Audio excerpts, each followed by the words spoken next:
तो हम सिंह लगन में चंद्रमा की महादशा के बारे में अभी तक चर्चा कर रहे थे और हमारी चर्चा पंचम भाव तक पूरी हो चुकी है।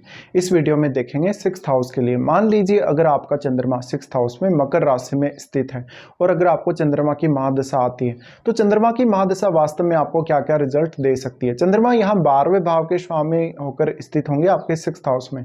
ऐसा चंद्रमा अपनी महादशा के दौरान आपको थोड़ा स्वास्थ्य के लिए कोई खर्चा करवा सकता है, आपको आर्थिक मामलों में भी थोड़ा नुकसान होगा और आपके खर्चे बढ़ेंगे।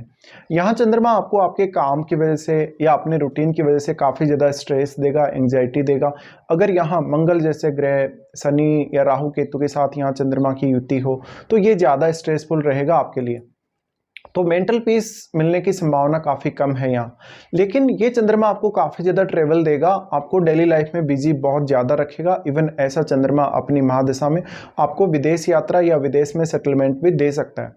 चंद्रमा के इस दशा के दौरान मुख्य रूप से आप अगर आध्यात्म की तरफ भी फोकस करेंगे या अगर इनको बुध का सपोर्ट मिल रहा है या बृहस्पति का सपोर्ट मिल रहा है तो आपके लिए आध्यात्म के फील्ड में आगे बढ़ना काफ़ी आसान भी हो जाएगा।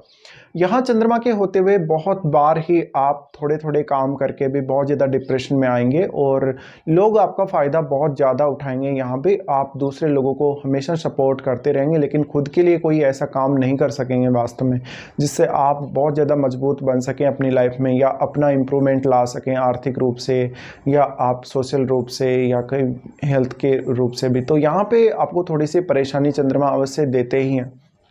अब ये कैप्रिकॉर्न साइन है। कैप्रिकॉर्न साइन में अगर चंद्रमा स्थित होते हैं तो किसी भी काम को करने के लिए ज़्यादा स्ट्रेस लेना पड़ता है, ज़्यादा मेहनत करनी पड़ती है और काम भी आपका लगभग समय पे नहीं हो पाता। अगर फिर भी शनि के साथ अगर चंद्रमा का संबंध हो तो आपके डिप्रेशन में जाने की या एंग्जाइटी से घिरने की संभावना और भी ज़्यादा बढ़ जाती है। यहाँ चंद्रमा 12वें भाव के स्वामी हैं तो इस दशा में मुख्य रूप से अगर आप विदेश जाना चाहते हैं अपने करियर पर्पज़ से तो आप विदेश के लिए ट्राई अवश्य कर सकते हैं। लेकिन यहाँ पर चंद्रमा आपको काफ़ी ज़्यादा कहीं ना कहीं आपका जो रूटीन वर्क है या जो आपका ऑफिस वर्क है उसमें बिजी रखेंगे तो आप अपने बॉस के लिए और अपने कलीग्स के लिए काफ़ी सपोर्टिव हो सकते हैं लेकिन खुद के लिए बहुत ज़्यादा आप नुकसान कर लेंगे कभी कभी।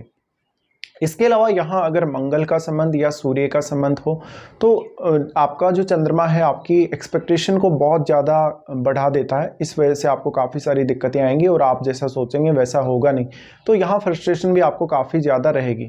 चंद्रमा की इस स्थिति की वजह से बार बार आपका वर्क प्लेस बदलता रहेगा या फिर आप अपना जॉब बदलते रहेंगे।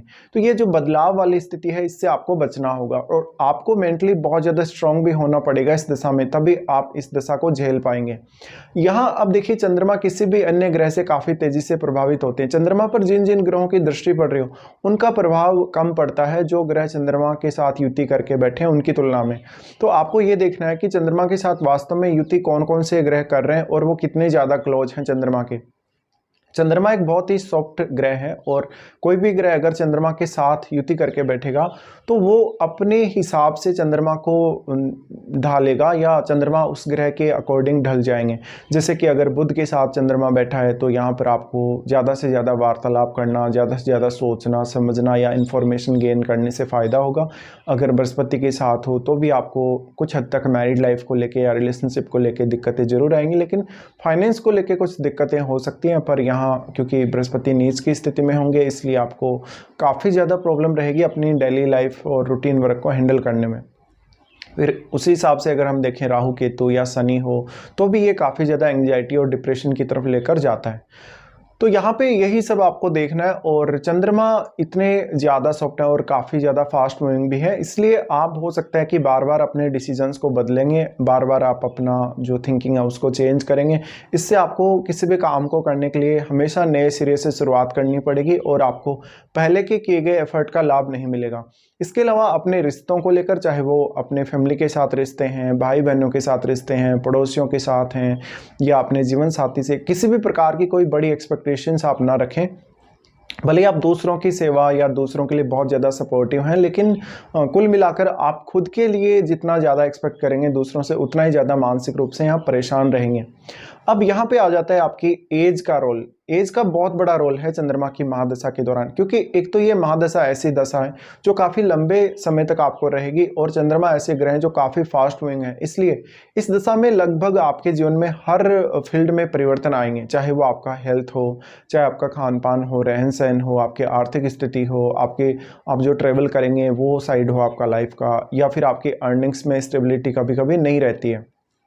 अब मान लीजिए कोई ग्रह अगर आपके 12वें भाव में बैठा है तो उसका प्रभाव भी डायरेक्टली चंद्रमा पर पड़ेगा, और चंद्रमा भी आपके 12वें भाव पे दृष्टि डाल रहे हैं, इसलिए आपको इस प्रकार से देखना पड़ेगा। अब मान लीजिए किसी जातक को अगर ये महादशा 15 साल की आयु तक अगर आती है तो स्वास्थ्य के लिए अच्छी नहीं रहेगी।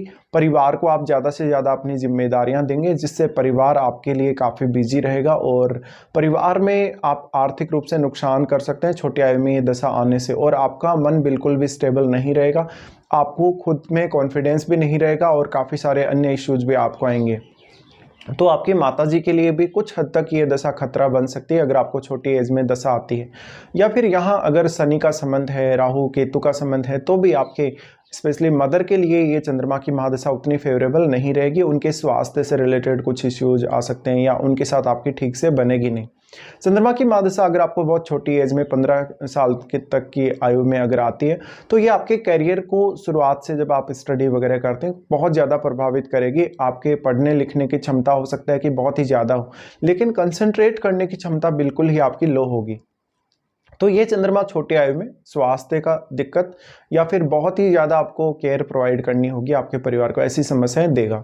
चंद्रमा की महादशा मान लीजिए किसी जातक को 25 की एज से लेकर अगर 35 की एज तक कभी भी आती है तो ये दशा में आप मुख्य रूप से अपने आर्थिक रूप से और अपने कैरियर पर्पज से बहुत सारी यात्राएं करेंगे और बहुत सारे खर्चे करेंगे, अपनी हेल्थ को लेकर भी काफ़ी ज़्यादा कॉन्शियस रहेंगे।